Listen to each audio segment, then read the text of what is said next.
Today current affairs में आपका स्वागत है। आज का हमारा मुख्य विषय है डॉक्टर एपीजे अब्दुल कलाम। आप देख रहे हैं इनके भी प्रतियोगिता।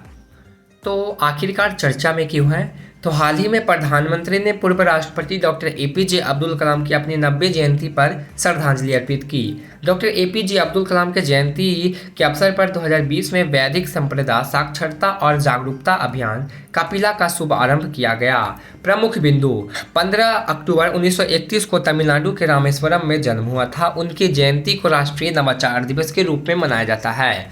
उन्होंने 1954 में सेठ जैफर कॉलेज त्रिची से विज्ञान में स्नातक की उपाधि प्राप्त की।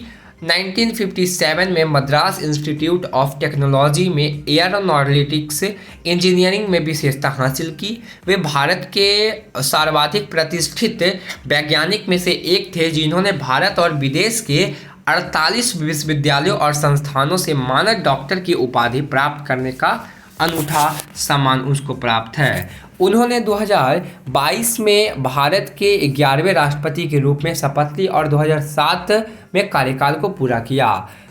उन्होंने कई सफल मिसाइलें का उत्पादन के रूप में कार्यक्रम की योजना बनाई, जिससे उन्होंने मिसाइल मैन के नाम से उपनाम से उनको जाना जाता है। उनका योगदान: फाइबर ग्लासेस में अग्रणी। वे फाइबर ग्लासेस प्रौद्योगिकी के क्षेत्र में अग्रणी थे और उन्हें इसरो में इस प्रयास को शुरू करने के लिए एक युवा टीम का नेतृत्व किया, जिसमें डिज़ाइन विकास से लेकर संग्रह रॉकेट मोटर कैसों का उत्पादन शामिल था। उपग्रह प्रक्षेपण यान: उन्होंने परियोजना निर्देशक के रूप में भारत के पहले स्वदेशी उपग्रह प्रक्षेपण यान SLV-3 को विकसित करने में महत्वपूर्ण योगदान दिया था, जिसने जुलाई 1980 में रोहिणी उपग्रह को निकट पृथ्वी कक्षा में सफलतापूर्वक स्थापित किया गया और भारत को अंतरिक्ष क्लब का एक विशिष्ट सदस्य बना।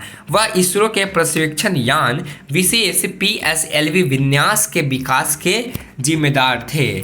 स्वदेशी निर्देशित मिसाइल: 2 दशकों तक काम करने और प्रक्षेपण यान प्रौद्योगिकी में अनोखता हासिल करने के बाद उन्होंने DRDO में स्वदेशी निर्देशक मिसाइल के रूप में जिम्मेदारी को संभाली। वह एकत्र निर्देशित मिसाइल विकास कार्यक्रम में मुख्य कार्यकारी अधिकारी थे। उन्होंने परमाणु ऊर्जा विभाग के सहयोग से सामयिक मिसाइल प्रणाली के शक्तिकरण और पोखरण-2 परमाणु परीक्षण का नेतृत्व किया, जिससे भारत एक परमाणु हथियार संपन्न देश बना। प्रौद्योगिकी बजट 2020 हम इस पे चर्चा करेंगे।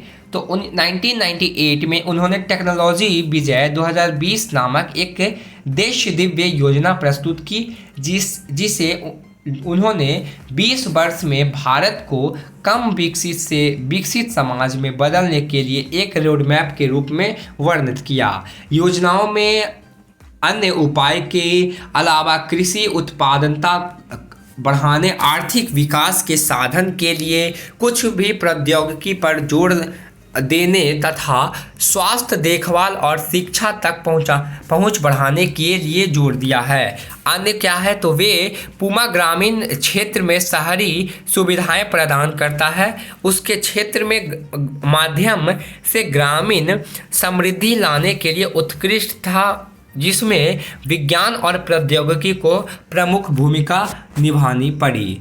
अपने विधि अनुभव के अनुसार पर उन्होंने विश्व जांच मंच की अवधारणा दी थी, जो कि प्रचार प्रसार के माध्यम से संगठनों और राष्ट्रों की मुख्य दक्षताओं को 21वीं सदी की चुनौती के लिए समाधान और उत्पादन बढ़ाने के लिए नवाचार करने के लिए सम्मानित किया।